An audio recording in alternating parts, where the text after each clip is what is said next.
नमस्कार मंडळी, मी संध्या सप्रे. कसे आहात तुम्ही सगळे? यूट्यूबवरील अमृताचे डोही या माझ्या आध्यात्मिक चॅनलमध्ये मी तुम्हा सगळ्यांचं मनापासून स्वागत करते. आपण श्रीमद भगवद्गीतेचं निरूपण बघत आहोत. मागच्या एपिसोडमध्ये आपण श्रीमद भगवद्गीतेचा अध्याय 13वा आपण बघितला. आता या एपिसोडमध्ये भगवद्गीतेचा अध्याय 14वा गुणत्रय विभाग योग हा आपण बघणार आहोत.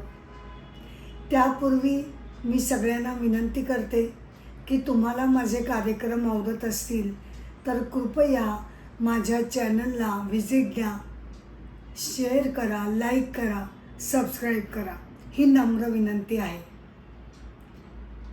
गुणत्रय विभाग योग अध्याय 14वा. श्लोक पहिला.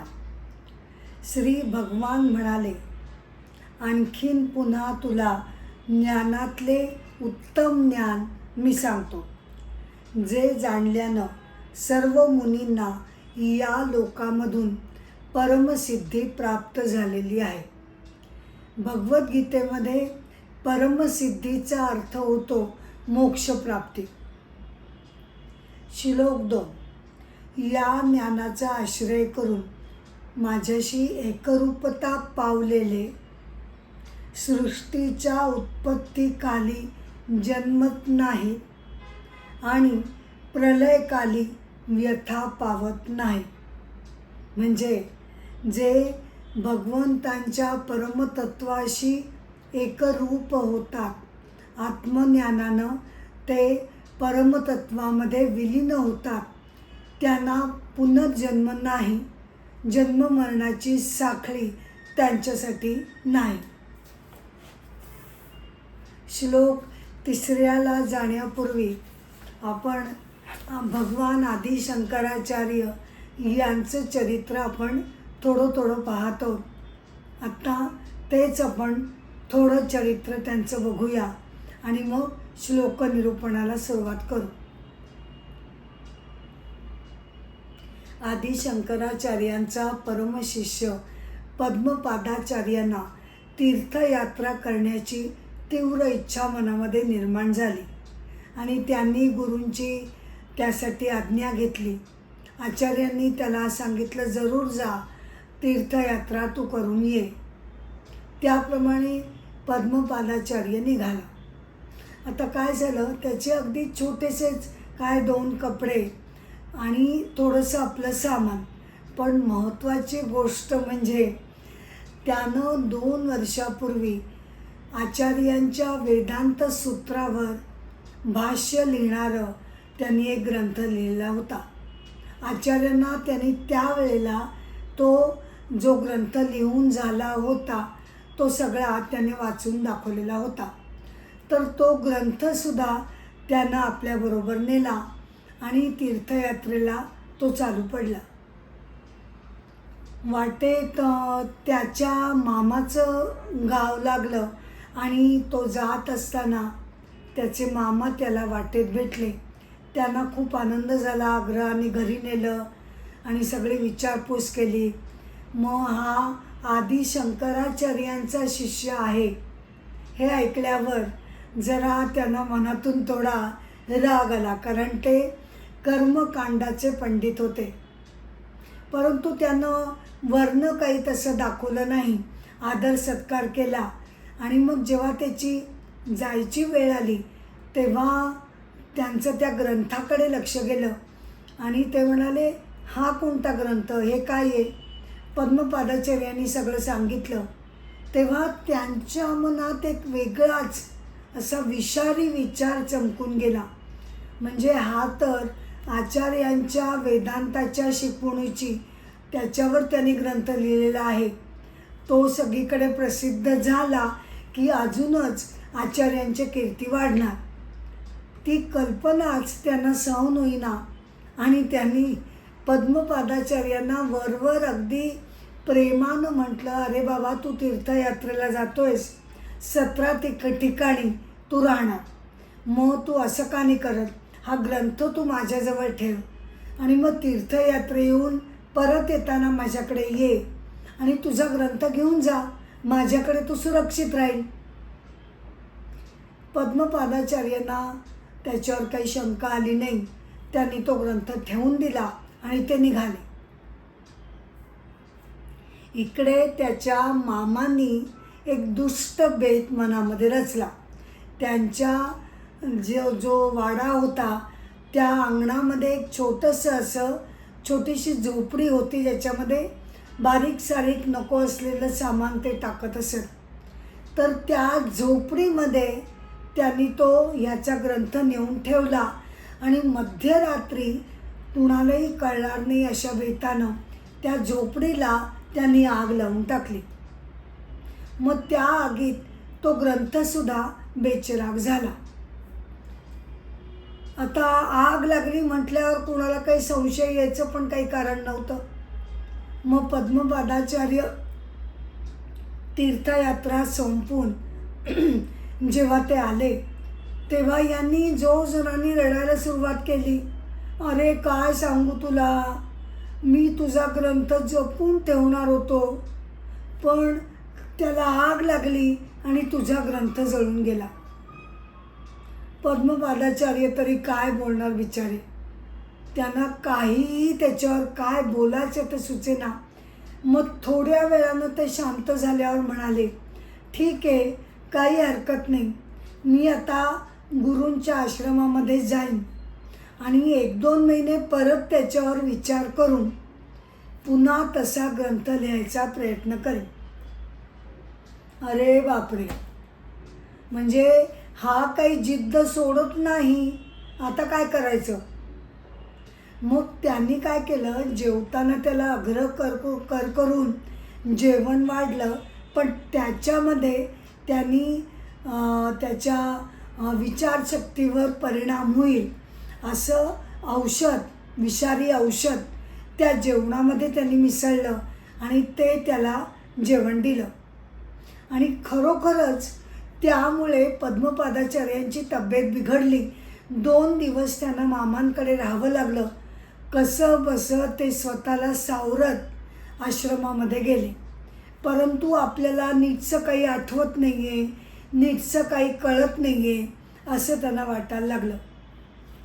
आश्रमामध्ये गेल्यानंतर त्यांचा दुःखी चेहरा बघून आचार्यांनी आश्चर्यानं विचारलं, अरे हे काय पद्मपादा, हां तू तीर्थयात्रेला जाऊन आलास, मग असा का दुःखी दिसतोयस. पद्मपादाचार्यांनी सगळी काही कथा सांगितली आणि मला असा त्रास होतोय हे सुद्धा त्यांनी सांगितलं. आचार्यांनी वैद्यांकडून त्याला बरं करण्यासाठी औषधं दिली आणि मग ते म्हणाले, तुला ग्रंथाचीच काळजी आहे ना, तू काही काळजी करू नकोस. हां अरे 2 वर्षापूर्वी तू जेव्हा ग्रंथ लिहिलास तेव्हा मला तू सगळा वाचून दाखवलेलास, हो की नाही. माझ्या तो ग्रंथ सगळा लक्षात आहे. तू काही काळजी करू नकोस, तू बरा झालास की मी तुला सांगतो ते लिहून घे आणि तुझ्या नावावरचा हा ग्रंथ त्याला काहीही होणार नाही हे मी आश्वासन देतो. बघितले आचार्यांची विलक्षण बुद्धिमत्ता यामधून किती प्रकर्षानं आपल्याला जाणवते. हां 2 वर्षापूर्वी ऐकलेला वेदांतासारख्या तत्त्वज्ञानावरचा ग्रंथ, ती काय चिवकावची गोष्ट होती का, की नाही आठवली तरी काहीतरी त्याच्यात इकडून तिकडून करून ती परत कहाणी लिहिता येईल. पण त्यांनी त्यांच्या असामान्य बुद्धिमत्तेनं तो ग्रंथ परत तसाच्या तसा त्याला सांगितला, त्यानं तो लिहून घेतला आणि त्याच्या नावावर तो ग्रंथ प्रसिद्ध झाला.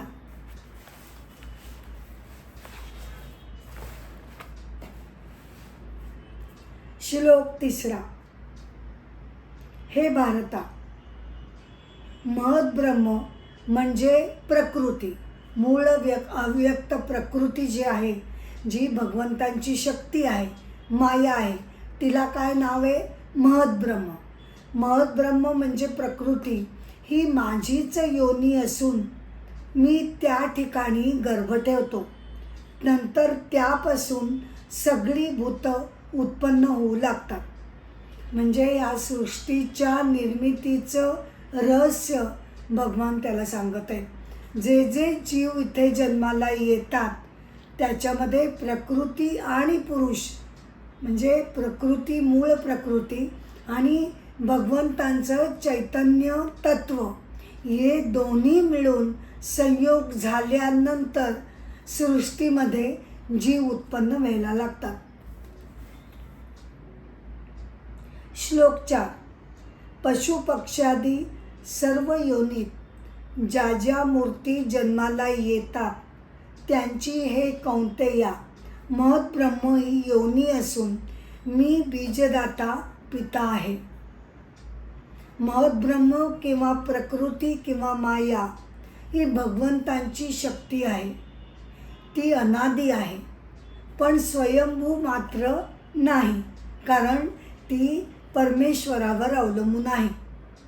परमेश्वराचं चैतन्य तत्व तिच्यामध्ये गेल्यानंतर अनेक जीवसृष्टी ही जगतामध्ये निर्माण होते.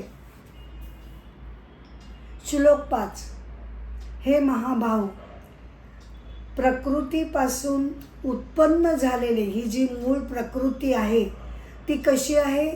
ती त्रिगुणी आहे, विकारी आहे. म्हणजे उपजतच प्रकृतीमध्ये 3 गुण बांधलेले आहेत. त्रिगुणी प्रकृती असं तिला म्हटलं जातं. तिच्यामध्येच ऑलरेडी 3 गुणांचा अंतर्भाव झालेला असतो. प्रकृतीपासून उत्पन्न झालेले सत्व, रज, तम हे गुण देहामध्ये राहणाऱ्या अव्ययास म्हणजे निर्विकार आत्म्यास देहामध्ये बांधून टाकतात. कारण प्रकृतीपासून आपला देह तयार होतो. पंचमहाभूतांनी बनलेला आपला देह हा मूळ कुणापासून तयार होतो? प्रकृतीपासून. आणि प्रकृती कशी आहे? त्रिगुणी आहे. सत्व, रज आणि तमोगुणांनी ती बद्ध आहे. त्यामुळे तिचे ते 3 गुण देहामध्ये सुद्धा देह तिच्यामुळे उत्पन्न झाल्यामुळे प्रत्येक देहामध्ये हे प्रकृतीचे 3 गुण हे येतातच येतात. श्लोक 6.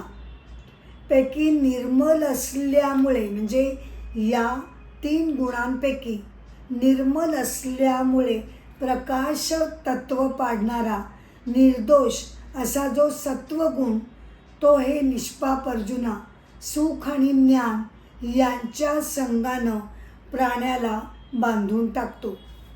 म्हणजे काय? प्रत्येक गुणाचं आता ह्या गुणत्रय विभाग योग या अध्यायामध्ये या त्रिगुणांचं वर्णन इथे केलेलं आहे. त्यामुळे याचं कोष्टक किंवा चार्ट मी जो बनवला आहे त्याप्रमाणे मी तुम्हाला आता एक्सप्लेनेशन देते.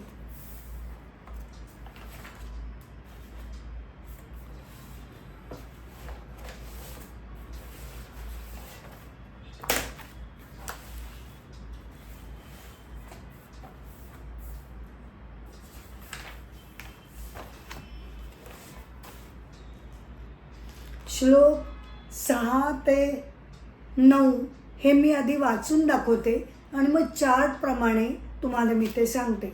6वा आपला झाला सत्वगुणाबद्दल. कसा आहे तो? निर्मल आहे. श्लोक 7वा. रजोगुणाचा स्वभाव कसा आहे?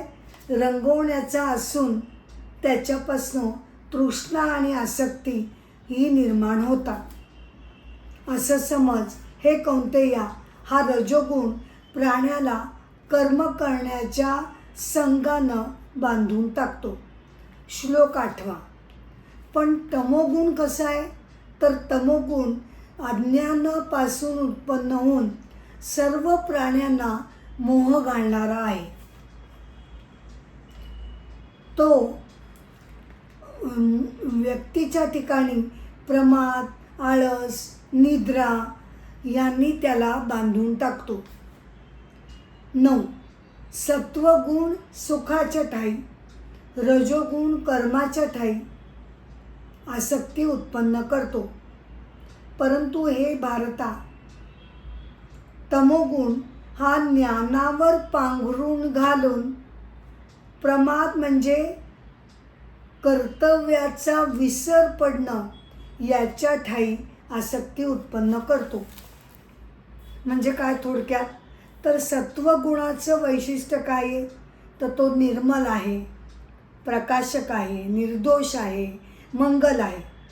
तो मनुष्याला बांधून ठेवतो. कशाने? सुख आणि शांतीने तो मनुष्याला बांधून ठेवतो. रजोगुण त्याचं वैशिष्ट्य काय आहे, तर तो मनामध्ये तृष्णा निर्माण करतो, आसक्ती निर्माण करतो. कामना, लोभ, कर्मफळाची इच्छा या सगळ्या वृत्ती रजोगुणामुळे निर्माण होतात आणि तो आपल्याला कशाने बांधून ठेवतो, तर सतत काम्य कर्म करत राहण्याच्या इच्छेने तो मनुष्याला बांधून ठेवतो. म्हणजे सतत कामं करत राहा, कर्मफळं त्याची मिळवत राहा. लोभी वृत्ती तो आणखीन वाढवत राहतो. श्लोक 8. तमोगुण कसा आहे, त्याचं वैशिष्ट्य काय आहे, तर अज्ञान, आळस, निद्रा किंवा कर्तव्याच्या बाबतीत बेफिकीरपणा, जबाबदारी न घेणं, वेळच्या वेळी कामं न करणं, हे सगळं तमोगुणामुळे होतं. तो मनुष्याला कशामुळे बांधतो, तर आळस, निष्क्रियता, मोह, प्रमाद, चुका असा या चुकीच्या गोष्टींनी तो मनुष्याला बांधून ठेवतो. श्लोक 9.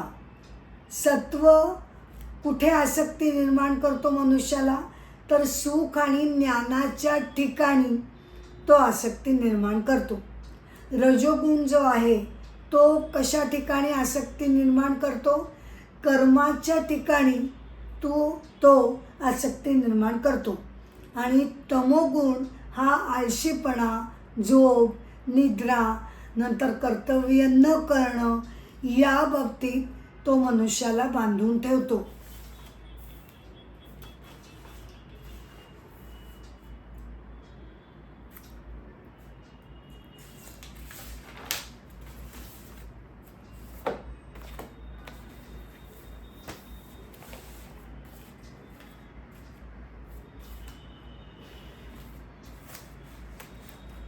आता श्लोक 6 जो आहे तो सत्वगुणाचं वर्णन करणारा श्लोक आहे. बरोबर. निर्मल, शांत, प्रसन्न, रुजुता, नम्रपणा हे सगळे त्याचे गुण आहेत. तर त्या संदर्भात सात्विक गुणाचा उत्कर्ष जेव्हा मनुष्याच्या बाबतीत होतो तेव्हा काय घडतं हे आपण संत महात्म्यांच्या चरित्रामध्ये नेहमीच बघतो की ते अत्यंत सात्विक गुणांनी परिपूर्ण आणि भरलेले असे असतात. संत तिरुवल्लुवर यांची कथा मी तुम्हाला सांगते. ते व्यवसायानं कोष्टी होते. त्यांचा व्यवसाय होता कापड विणून ते बाजारामध्ये बसत आणि कापड विकत असत. परंतु तरीसुद्धा हा जरी त्यांचा व्यवसाय असला तरी त्यांच्या भक्तिरसपूर्ण वृत्तीनं ते भगवंतांचं भजन कीर्तन करत असत आणि अगदी संत महात्मा म्हणून त्यांची कीर्ती गावामध्ये पसरलेली होती. शांत स्वभावाचे, कुणाला त्रास देणार नाही, सगळ्यांना आपल्या परीने मदत करत राहणार, अशा अत्यंत शांत प्रेमळ वृत्तीचे तिरुवल्लुवर हे संत होऊन गेले. तर त्यांची कीर्ती गावातल्या सावकाराच्या मुलाच्या कानावर गेली. अच्छा, हे संत काय लोकांनी डोक्यावर उगतच्या उगत बसवून ठेवलंय, तर काय संत म्हणे, बघतोच मी आता कशी यांची शांत वृत्ती मी बिघडवून टाकतो की नाही हे बघाच. असा काहीतरी दुष्ट निश्चय तो करतो आणि संध्याकाळच्या वेळेला बाजारात तो जातो, लोकांनी गजबजलेला रस्ता असतो तो मुद्दामच त्यावेळेला जातो. त्याला संत तिरुवल्लवरांची फजिती करायची असते आणि त्याला लोकांना दाखवून द्यायचं असतं तुम्ही ज्याला संत म्हणताय तो काही संत बिंत नाही. तोही चिडतो, रागावतो, ओरडतो, आपल्यासारखाच आहे तो. आणि मग मोठ्या ITमध्ये गुरमीमध्ये तो त्यांच्यासमोर जाऊन उभा राहतो आणि म्हणतो, काय हो तुम्हीच का ते संत तिरुवल्लुवर? तेव्हा ते शांतपणे म्हणतात, हो माझं नाव तिरुवल्लुवर आहे. हां, काय काय करता तुम्ही? मी कापड विणतो आणि आणतो इथे विकायला.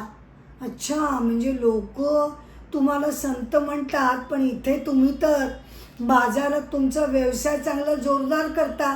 हां, पैसा पैसा मिळवत राहता आणि म्हणे संत तुम्ही. तिरुवल्लुवर त्यावर काही बोलले नाही आणि शांतपणे त्याने सांगितलं, बाळा मी दुसरं काय करू, माझा व्यवसाय आहे आणि कुटुंबाचा पालनपोषण करण्यासाठी मला व्यवसाय करावा लागतो. बरं हा कपडा कसा दिलास? त्या गुंडाने विचारलं. हा ना, हा 1 रुपया. अच्छा, 1 रुपया. हो ठीक आहे. त्यानं तो कपडा जो हातात घेतला त्याचे 2 भाग करून टाकले. आता कितीला पडेल हा? त्यानं विचारलं. 2 भाग दिसत होते. त्याने सांगितलं, ठीक आहे 8 आणे असे पडतील त्याला. अच्छा, हो. त्यांनी अजून त्याचे तुकडे केले. आता 4 आण्याला पडेल. हा नुसता त्यांना चिथवत होता आणि कधी एकदा हे चिडतायत, रागवतायत अशी वाट बघत होता, पण ते काही चिडले नाही. न चिडता शांतपणे ते याला समजावत राहिले. शेवटी यानं सगळ्या कापडाच्या चिंध्या करून टाकल्या आणि म्हणाला, आता काय याचा भाव? तिरुवल्लुवर शांतपणे त्याच्याकडे बघून म्हणाले, आता याचा काहीच भाव नाही. चिंध्या झाल्या आहेत, आता याला कोणी घेणार नाही. ठीक आहे, काही हरकत नाही असं म्हणून त्यांनी मान खाली घातली. ते त्यांचं शांतपणाचे उद्गार ऐकून तो गुंड मनातल्या मनात अगदी शरमून गेला आणि खजील होऊन तो त्यांना त्याचे पाय पकडले त्यांचे आणि म्हणाला, मी चुकलो. मी तुम्हाला राग आणण्यासाठी हे सगळं करत होतो, पण माझी खात्री पटली की लोक तुम्हाला काही उगाचच संत महात्मा म्हणत नाहीत. माझी चूक झाली, मला क्षमा करा. तेव्हा तिरुवल्लुवरांनी त्याला शांतपणे सांगितलं, बाबा मी कोण तुला क्षमा करणार? हां, क्षमा मागायचीच असेल तर कितीतरी जणांकडे तुला क्षमा मागावी लागेल. मी तर हे कापड नुसतं विणलं, पण हे कापड ज्यांनी त्याचे धागे केले त्या धागे केलेल्या माणसाला तुला त्याची क्षमा मागावी लागेल. परत ते धागे त्यानं ज्या शेतकऱ्याकडनं घेतले त्या शेतकऱ्याकडे जाऊन तुला माफी मागावी लागेल. परत ते जो कापूस पिकला तो पाऊस पाणी झालं म्हणून परमेश्वराच्या कृपेनं ते शेत कापसाचं शेत झालं म्हणून तुला परमेश्वराची क्षमा मागावी लागेल. म्हणजे बघितलंच, हा सृष्टीची साखळी आहे. आपण प्रत्येकजण इथे एकमेकांवर अवलंबून आहोत. कोणीही फार मोठा नाही, कोणी श्रेष्ठ नाही. सगळ्यांनी जर एकमेकांशी नीट व्यवस्थित माणुसकीनं जर वागलं तर हे सृष्टीचक्र कधीच त्याचा तोल बिघडणार नाही. इतक्या शांतपणे त्यांनी मनाची शांती राखून त्याला उत्तर दिलं आणि तो मनातल्या मनात शर्मिंदा होऊन तो निघून गेला. श्लोक 10. रज आणि तम यांचा पाडाव करून सत्व वरचढ होते तेव्हा त्याला सात्विक म्हणायचे. म्हणजे काय तर आपल्या प्रत्येकामध्ये हे 3 गुण असतात, पण ते काही अगदी समसम प्रमाणात नसतात. 33-33-83 असं काही त्यांचं पर्सेंटेज नसतं. प्रत्येक मनुष्य जो वेगळा आहे असं जे आपण म्हणतो त्याचं कारणच या गुणत्रयामध्ये दडलेलं आहे. आपलं जे कारण शरीर आहे, सूक्ष्म शरीर, ते काय आहे? ते म्हणजे प्रत्येकाचा मूळ स्वभाव दाखवणारं कारण शरीर आहे. म्हणजे काय? तर प्रत्येकाचं हे जे कॉम्बिनेशन आहे सत्व रज तमो गुणाचं, ते कॉम्बिनेशन प्रत्येकाचं वेगवेगळं आहे आणि त्याप्रमाणे प्रत्येकाचा स्वभाव बनतो साधारणपणे. तर इथे काय म्हणतात, रज आणि तम जेव्हा त्यांना पाडाव करून म्हणजे त्यांना कमी करून सत्वगुण जेव्हा जास्त वाढलेला असतो, संत महात्म्यांच्या शरीराचा मूळ स्वभाव हा सात्विक का होतो? कारण बाकीचे 2 गुण हे कमी असतात आणि सत्वगुण त्यांचा वाढीला लागलेला असतो, तेव्हा त्याला सात्विक म्हणायचे.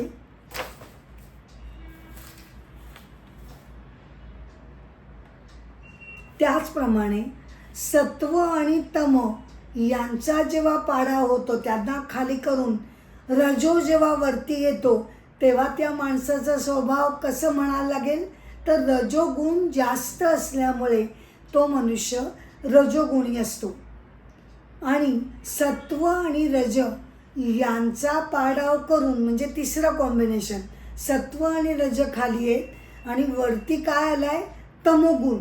म्हणजे एखादा खूप झोपाळू असतो, त्याला आळस असतो, निद्रा असते, काम करावंसं वाटत नाही, निष्क्रियता जास्त आवडते, असं जेव्हा आपण बघतो तेव्हा त्याच्यामध्ये तमोगुण हा जास्त असतो.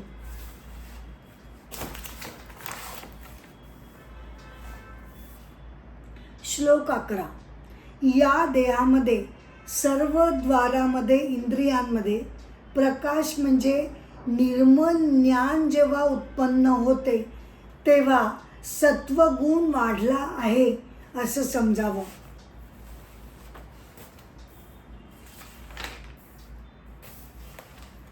म्हणजे काय, आत्ताच आपण एक्सप्लेन केलं त्याबद्दल की बाकीचे तमो आणि रजो खाली आहेत आणि सत्व वाढलेलं आहे. अशा सात्विक वृत्तीची माणसं त्यांच्या हातून मोठी मोठी सत्कर्म घडत असतात. त्याचंच आपण या श्लोकासाठी एक उदाहरण बघूया. श्यामसुंदर पालीवाल.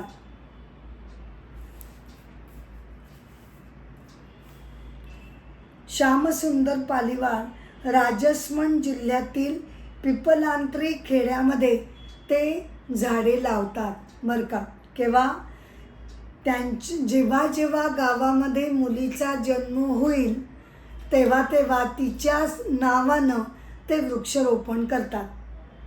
त्यांच्या स्वतःच्या मुलीचा मृत्यू 2006 झाला आणि तिच्या स्मृतिप्रित्यर्थ त्यांनी ही योजना सुरू केली. त्यांनी अजूनही एक केलं. मुलीच्या जन्मानंतर गावात जेव्हा मुलीचा जन्म होतो तेव्हा त्यांच्या खेड्यातील जी ग्रामपंचायत आहे ती त्या मुलीच्या नावे फिक्स डिपॉझिट उघडते आणि पालकांकडून अफिडविट घेतलं जातं की या मुलीला मी भरपूर शिकवीन, तिचा बालविवाह लावून देणार नाही, असे हे श्यामसुंदर पालीवाल. त्यांना भारत सरकारकडून पद्मश्रीनं सन्मानित करण्यात आलं. सत्वगुण जेव्हा वाढीला लागतो तेव्हा अनेक सत्कर्म, लोककल्याणकारी कर्म मनुष्याच्या हातून घडतात.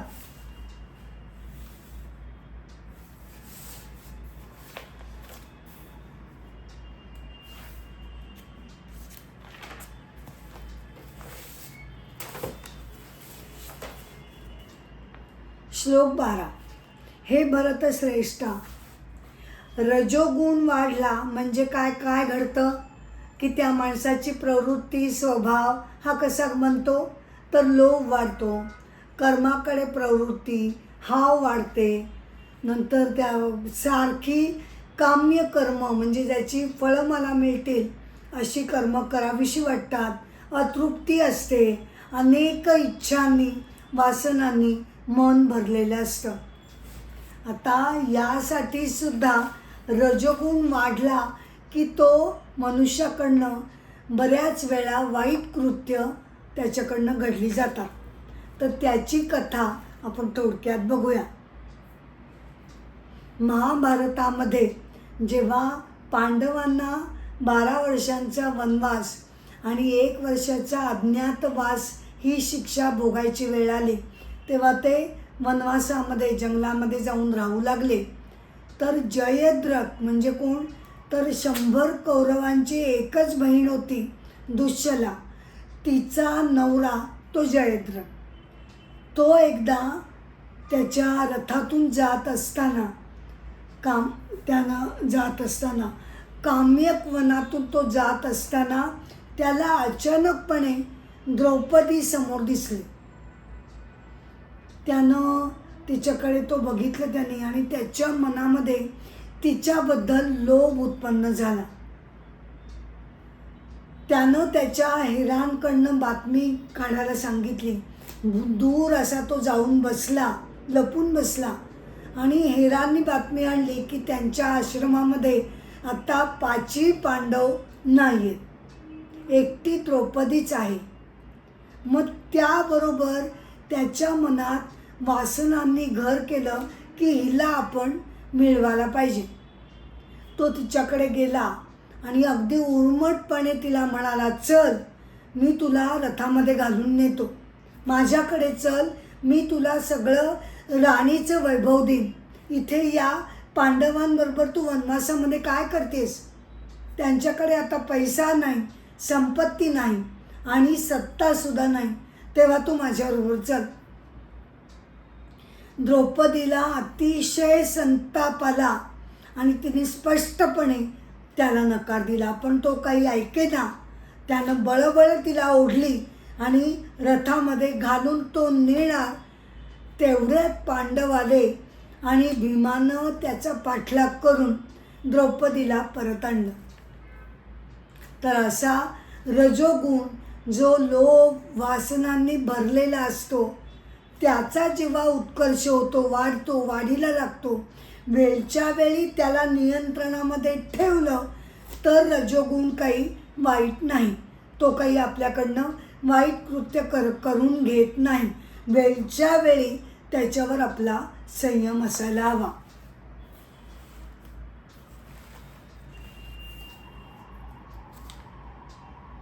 आणि हे कुरुनंदना श्लोक 13. तमोगुण वाढला म्हणजे अंधार, काहीही करू नये असं वाटणं, निष्क्रियता ज्याला प्रिय असते, काही करावंसंच वाटत नाही, त्याच्यामध्ये तमोगुण वाढलेला आहे हे समजावं. काही करू नये असं वाटणं, प्रमाद म्हणजे कर्तव्याचा विसर, जबाबदारी अंगावर न घेणं, कोणी टाकली तरीसुद्धा ती नीट पार न पाडणं, असे दुर्गुण त्याच्यामध्ये उत्पन्न होतात. श्लोक 14. सत्वगुणाचा उत्कर्ष झाला असता जर प्राणी मरण पावला तर उत्तम तत्व जाणणारांचे म्हणजे देवादिकांचे स्वर्गादी लोक त्याला प्राप्त होतात. मरणानंतरची गती ही कशी ठरते? जर सत्वगुणाचा उत्कर्ष झाला असेल म्हणजे अर्थातच त्याच्या हातनं पुण्यकर्म घडत जातात आणि त्याला स्वर्गप्राप्ती होते. श्लोक 15. रजोगुणाचे प्राबल्य असल्यावर मरण पावला तर त्याला मनुष्य लोकामध्ये जन्म मिळतो. रजोगुणामुळे कर्मप्रवृत्ती वाढते आणि सतत कर्म करण्याची अनावर इच्छा त्याच्या मनामध्ये येत राहते. त्यामुळे अर्थातच कर्मफळं त्याच्या पाठीमागे जमा होतात आणि ती भोगण्यासाठी त्याला पुन्हा पुन्हा जन्म घ्यावा लागतो. संचितामध्ये पूर्वसंस्कार, पूर्ववासना ज्याप्रमाणे असतील ज्याप्रमाणे असतील त्याला अनुरूप त्या सगळ्या त्याच्या ज्या भोगेच्छा राहिल्या आहेत त्याला अनुरूप असा त्याला शक्यतो दुसरा देह मिळतो. आणि तमोगुणामध्ये मेला तर पशु पक्षादी योनीमध्ये तो जन्मतो किंवा नरक ही गती त्याला मिळते. श्लोक 16. पुण्यकर्माचं फल निर्मल आणि सात्विक, राजस कर्माचं फल दुःख आणि तामस कर्माचं फळ अज्ञान आहे असं म्हटलं आहे. श्लोक 17. सत्वापासून ज्ञान उत्पन्न होतं. रजोगुणामुळे काय होतं, केवळ लोभ वाढत जातो, आसक्ती, लोभ, वासना या वाढत जातात. तमोगुणापासून प्रमाद म्हणजे कर्तव्य करू नये असं वाटणं आणि मोह अज्ञान त्याने उत्पन्न होतो. श्लोक 18. सात्विक पुरुष वरच्या म्हणजे स्वर्गादी लोकांमध्ये जातात. राजस कुठे जातात तर त्यांना मनुष्यलोक मिळतो. आणि कनिष्ठ गुणवृत्तीचे तामसी वृत्तीचे लोक हे अधोगतीला म्हणजे नरक गतीला जातात.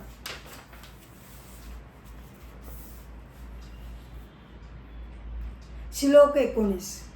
द्रष्टा म्हणजे उदासीनपणे पाहणारा पुरुष प्रकृतीच्या गुणांखेरीज दुसरा कोणी करता नाही असं जेव्हा तो जाणतो व तिन्ही गुणांच्या पलीकडचं तत्त्व ओळखतो तेव्हा तो माझ्या स्वरूपाला येऊन पोचतो.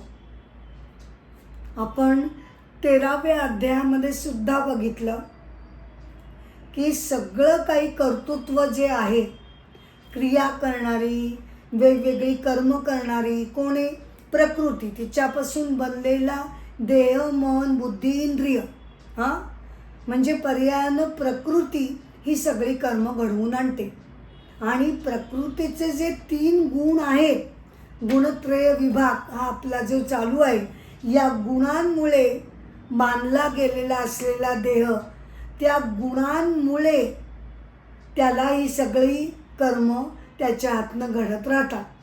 परंतु आपल्याच देहातील असलेलं आत्मतत्व हे मात्र कसं आहे, ते त्रिगुणी नाही. बरोबर, त्रिगुणी कोण आहे, प्रकृती. आणि आत्मतत्व कसं आहे, निर्गुण आहे, एकही गुण त्याच्यामध्ये नाही. त्यामुळे आत्मतत्व जो ओळखतो, जो या 3 गुणांच्या पलीकडे आहे, तो माझ्या स्वरूपाला येऊन पोचतो. श्लोक 20. देहधारी मनुष्य देहोत्पत्तीस कारण झालेल्या या 3 गुणांच्या पलीकडे जाऊन जन्म, मृत्यू, जरा यांच्या दुःखाने विमुक्त होऊन मोक्षाचा अनुभव घेतो. म्हणजे काय की यालाच आत्मसाक्षात्कार असं म्हणतात, त्रिगुणातीत होणं. ज्ञानीसुद्धा त्याचं जे कारण शरीर आहे, मूळ प्रकृती आहे, ती त्रिगुणांनीच भरलेली आहे बरं का, आपल्यासारखीच.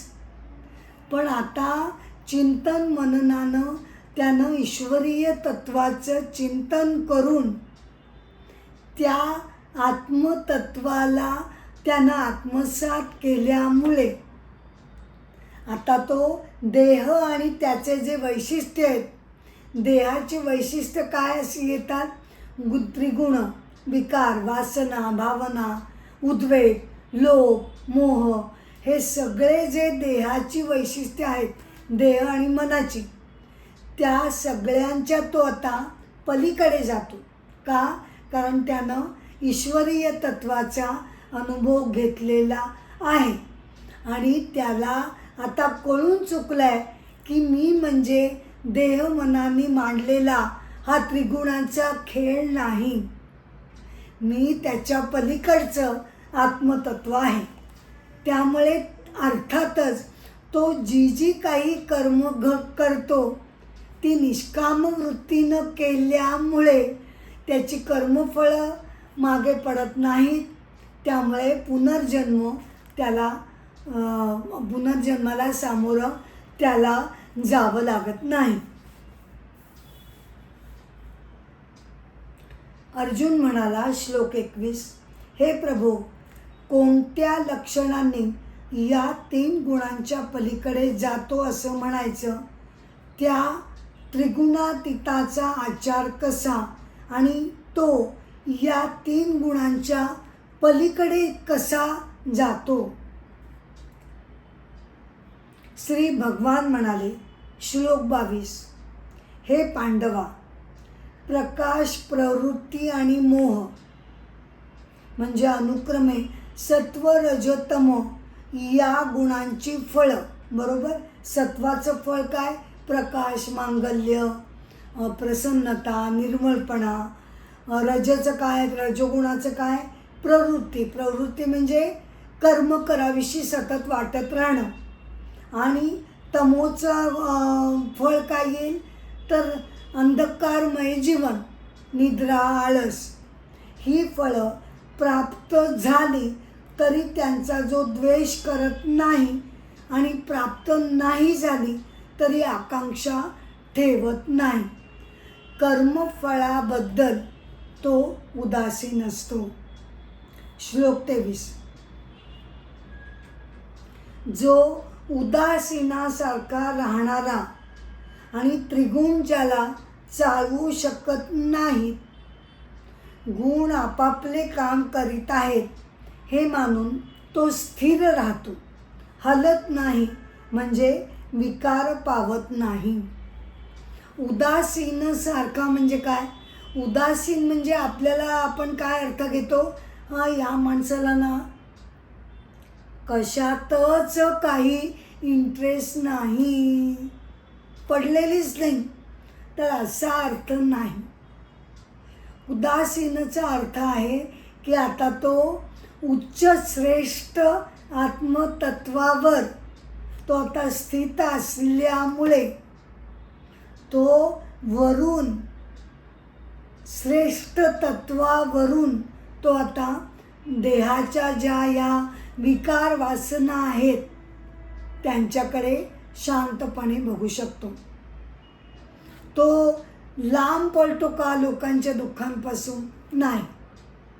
याचा अर्थ असा नाही की तो कुणाला मदत करणार नाही, कुणाला सुखदुःखात तो भाग घेणार नाही, असं नाही. तो त्याच्या परीनं संपूर्णपणे त्याच्यामध्ये सहभागी होईल, परंतु त्यामध्येच अडकून न बसता तो त्रयस्थपणे जी आपली कर्तव्य करायची आहेत ती करून झाल्यानंतर तो शांत राहील. श्लोक 24, ज्याला सुख आणि दुःख सारखेच, जो स्वस्थ म्हणजे आपल्या ठिकाणी स्थिर चित्त झाला, माती दगड सोनं ही ज्याला सारखीच, माती दगड सोनं ही ज्याला सारखीच, प्रिय अप्रिय निंदा स्तुती ही ज्याला समसमान, सदा धैर्यानं जो युक्त. आता माती दगड सोनं हे जेव्हा समसमान का तू मानतो? तर तो असं मानू शकतो कारण आता त्याला कळलेलं आहे की जे जे भौतिक यश आहे, संपत्ती घ्या, पैसे घ्या, ज्या ज्या काही वैभवाच्या गोष्टी आहेत, मग त्याच्यामध्ये पैसे, सोनं, हिरे, मोती, चांदी हे सगळं जरी आपण त्याच्यासमोर ठेवलं, बाजूला दगड माती ही सुद्धा आहे, तर त्या सगळ्यांचा त्याला उगम माहिती.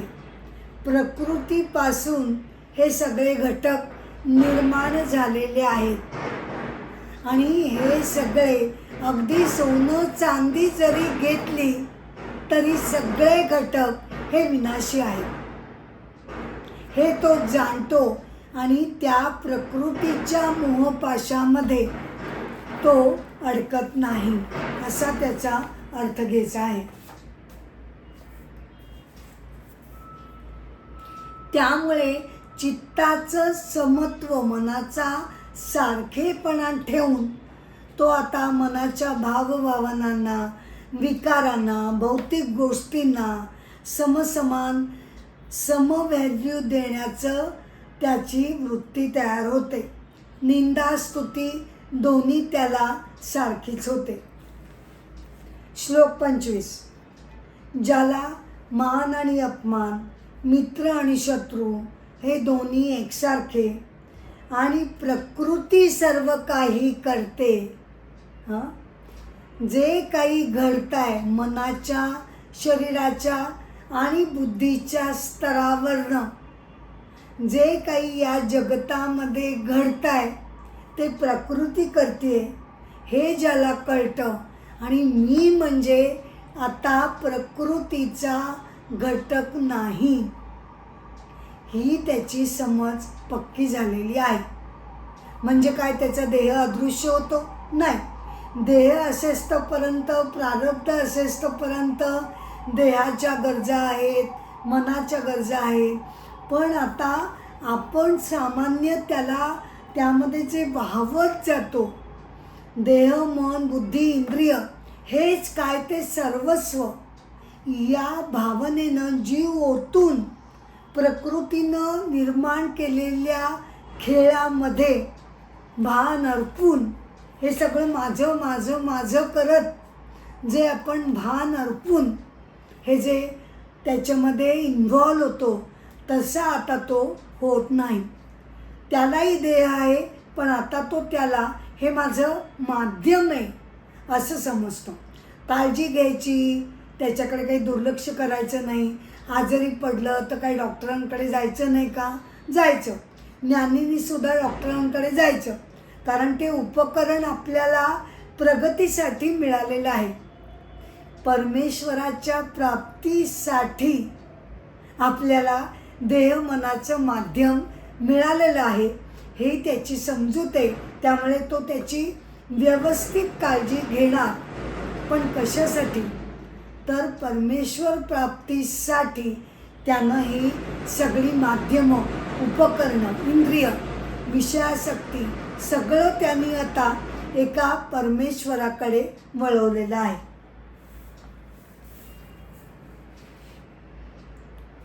अशा पुरुषाला त्रिगुणातीत असं म्हटलं जातं. गुणांना ओलांडून जाणं. श्लोक 26. आणि जो सर्व कर्म मलाच अर्पण करण्याच्या अव्याभिचार म्हणजे एकनिष्ठ भक्ती योगानं माझी सेवा करतो तो या 3 गुणांच्या पलीकडे जाऊन ब्रह्मभूतावस्था पार करून घ्यायला समर्थ होतो. म्हणजेच तो मोक्षप्राप्ती करून घ्यायला समर्थ होतो.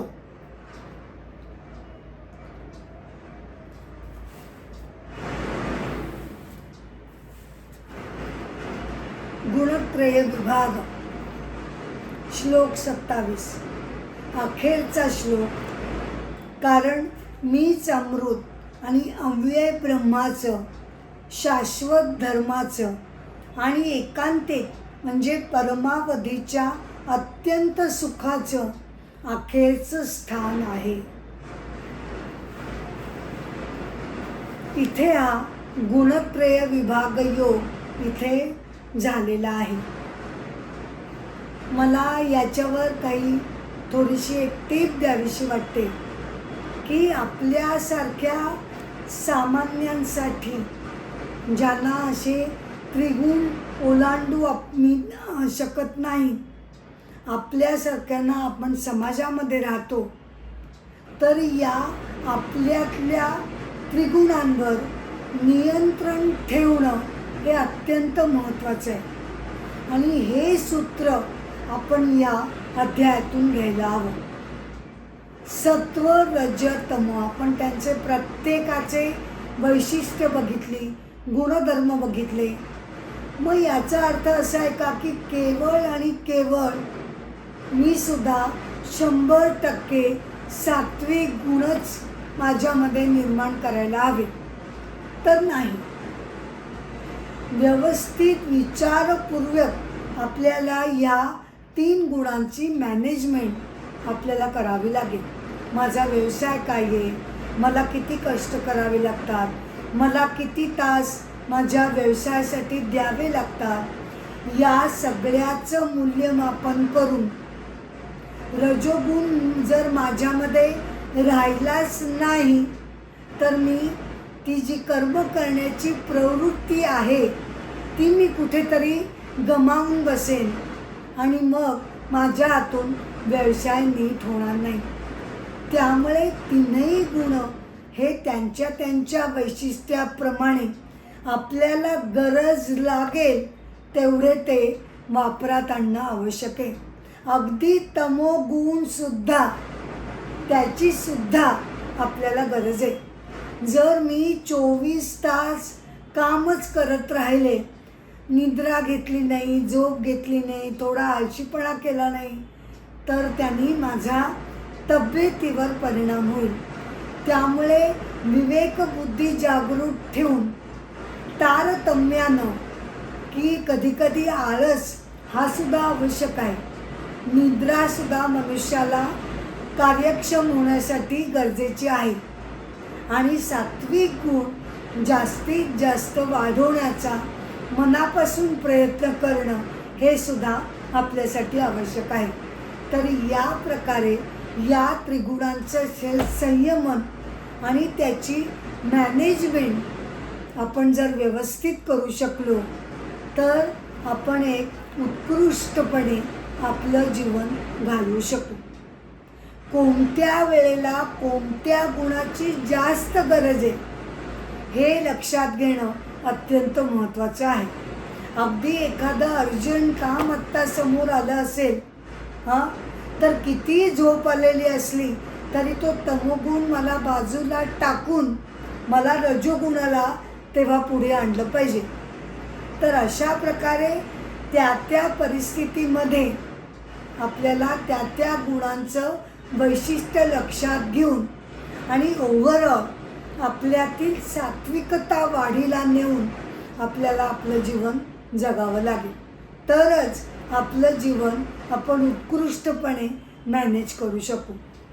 या अर्थाने गुणत्रय विभाग योग आपल्याला आपल्यातील गुणांचं नियोजन कसं करावं याच्या सूचना यामध्ये मिळू शकतात. गुणत्रय विभाग योग अध्याय 14वा इथे समाप्त होत आहे आणि माझ्या एपिसोडची सुद्धा आत्ता सांगता होत आहे. पुन्हा एकदा मी तुम्हाला सगळ्यांना नम्र विनंती करते की तुम्हाला अमृताचे डोई हा माझा चॅनल आवडत असेल तर कृपया तुम्ही शेअर करा, लाईक करा आणि सबस्क्राईब करा. नमस्कार.